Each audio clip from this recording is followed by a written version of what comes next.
Bien sûr, c'est une lourde défaite, donc c'est compliqué. Après, c'est surtout le contraste entre ce qu'on est capable de faire, ce qu'on fait par l'intermittence des choses, mais c'est difficile, ouais, effectivement. Qu'est-ce qui se passe? On a vu déjà il y a 3 semaines face à Lille, l'équipe du Havre vraiment très en dessous de son adversaire. Aujourd'hui, la même chose, une première mi-temps où il ne s'est strictement rien passé. Un soupçon de révolte à la sortie du vestiaire en deuxième mi-temps, et puis voilà, ce nouveau Bugonnet qui casse tout.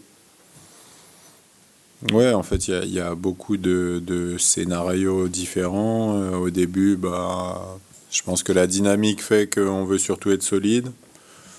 Et puis après, on prend un but et on n'inverse pas les choses. Il faut attendre la mi-temps à chaque fois pour corriger et insuffler quelque chose. Mais le problème, c'est que dès qu'on se porte vers l'offensive, on devient très friable défensivement. Donc c'est un équilibre à trouver et c'est pas évident pour les joueurs. Et quand on affronte des équipes avec de telles individualités, dès qu'on laisse de l'espace, ça devient très compliqué. Le sentiment qu'au milieu, ça a pris l'eau, ça a souvent pris l'eau.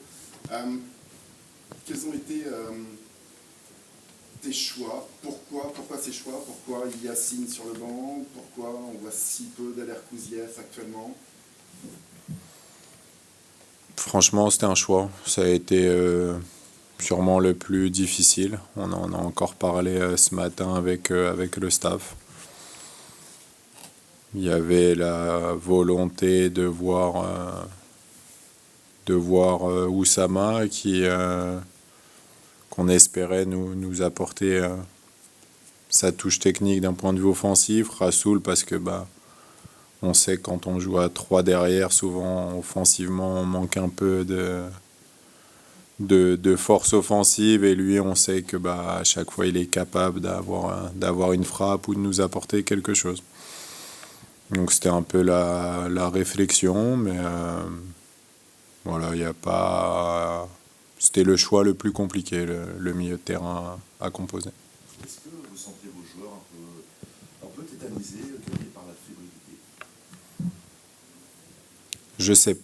Alors, par moment, oui. Et comme on l'a vu sur la première mi-temps, où vraiment, ouais, c'est très peu offensif. Et sur la deuxième mi-temps, ils essaient. Le problème, c'est qu'à chaque fois qu'ils essaient d'être portés sur l'offensive, les transitions adverses, elles font mouche. Donc, c'est ce qui est compliqué. Je pense qu'on n'est pas encore. Au final, on n'est pas encore assez fort défensivement pour bien attaquer, pour être libéré d'attaquer. Justement, Didier, bonsoir. Tu dis que quand ton équipe veut se projeter vers l'avant, défensivement, elle est friable. Du coup, ça semble un peu insoluble, pour l'instant en tout cas. Est-ce que ça t'inquiète, du coup, au niveau du jeu et au niveau des écarts, au niveau des scores aussi? Non, pas spécialement. Alors, on voudrait que ce soit mieux. Mais après, on est aussi réaliste sur les adversaires que l'on affronte. On voudrait faire mieux. Je pense qu'on a les capacités de faire mieux, mais il faut aussi être réaliste et savoir que cette équipe de Lyon, elle a un pouvoir offensif qui, si vous lui laissez de la liberté, fait la différence. Est-ce que tu as encore des leviers à actionner pour que au moins le Havre puisse exister, même si l'adversaire est plus fort? On a le sentiment, et encore une fois, on va revenir sur cette première mi-temps, où il n'y a rien en fait. Enfin, je ne sais pas si toi, tu as réussi à gratter quelque chose de positif, mais sur la première mi-temps, on a le sentiment que le Havre, qui est spectateur, Ouais, travailler. Il n'y a pas de levier magique, hein. De toute façon, tous les joueurs sont utilisés, tous les joueurs sont présents. Et c'est continuer de travailler et de faire mieux et espérer que mentalement les joueurs prennent conscience qu'ils ont une carte à jouer, qu'ils ont les capacités de le faire et qu'ils sont en mesure de le faire. S'ils le font par intermittence, c'est qu'ils en sont capables, et maintenant il faut qu'ils arrivent à le faire dans la durée. À la mi-temps, il y a eu des sifflets. Il y en a eu encore plus à la fin du match. Est-ce que du coup, déjà, comment vous réagissez ça au niveau du groupe? Et qu'est-ce que vous avez dit après avec les supporters? Parce qu'il y a une discussion qui a duré plusieurs minutes et à la fin, ça s'est fini par une ovation. Donc, est-ce que tu peux raconter un peu ce qui s'est dit et ce que tu as demandé aux gens? Je pense que c'est quelque chose qui est logique, qui arrive. De toute façon, c'est une discussion qu'on avait eue en pré-saison avec les supporters, où on savait qu'il y aurait des moments compliqués, qu'on se devait de les affronter tous ensemble. On ne peut pas toujours que se dire des choses quand on veut avancer et qui nous plaisent, où on doit affronter quand ça ne va pas. Et ils ont le droit de nous dire les choses, on peut les entendre. Et tant que l'objectif reste d'avancer communément, bah, à la fin, on voit que voilà, tout le monde veut la même chose. C'est la pérennité de ce club en Ligue 1. Donc voilà, on s'est dit les choses pour avancer tous ensemble. C'était constructif. Il n'y avait pas plus d'animosité que ça. Mais c'est toujours pareil. C'est bien sûr qu'au début, il y en a, on dit ce qu'on a sur le cœur, on n'a pas toujours les bonnes formules. Et puis à la fin, on échange et on se rend compte que bah, en fait, tout le monde est là avec le même objectif. Donc c'est trouver un moyen de réussir tous ensemble. Mais pour moi, il n'y a jamais de mauvaises choses parce que ce sont nos supporters. Sans eux, on ne peut pas réussir.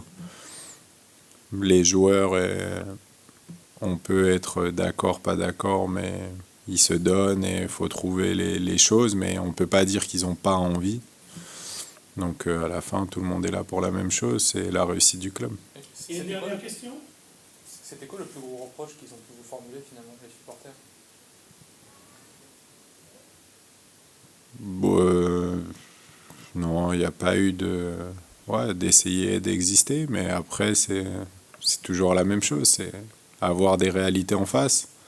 C'est pas des reproches qu'on nous a fait contre des clubs un peu moins huppés. Là, faut quand même pas oublier que même les joueurs qui rentraient, c'était des joueurs à 30 millions. Donc voilà, faut aussi. C'est dur à accepter, mais il faut être réaliste. Après, on peut faire mieux, on doit faire mieux. Mais quand on prend un peu de recul, je pense qu'on se rend compte que c'est difficile. Tu parlais d'envie, tu estimes qu'il y a eu suffisamment d'envie. Je reviens à cette première mi-temps qui a peut-être finalement tout fait basculer. Tu as eu le sentiment qu'il y avait suffisamment d'envie? En fait, moi je trouve que parler d'envie, c'est trop facile. Pour moi, ça ne veut rien dire. Pour moi, il n'y a pas un joueur qui peut rentrer sur le terrain et ne pas avoir envie. C'est inconcevable et le mec, il est titulaire dans un stade plein, il joue Lyon, c'est impossible de ne pas avoir envie. Que le joueur ait manqué de réactivité, ait manqué d'impact, ait manqué de détermination, et ça, c'est une possibilité. Mais l'envie, je trouve que c'est la facilité de dire ça et c'est pour cacher certaines choses où il faut aller creuser un petit peu plus. On a manqué de beaucoup de choses, mais je ne peux pas penser qu'un joueur rentre dans un stade full, jouer contre Lyon et qu'il n'ait pas envie. C'est pas possible.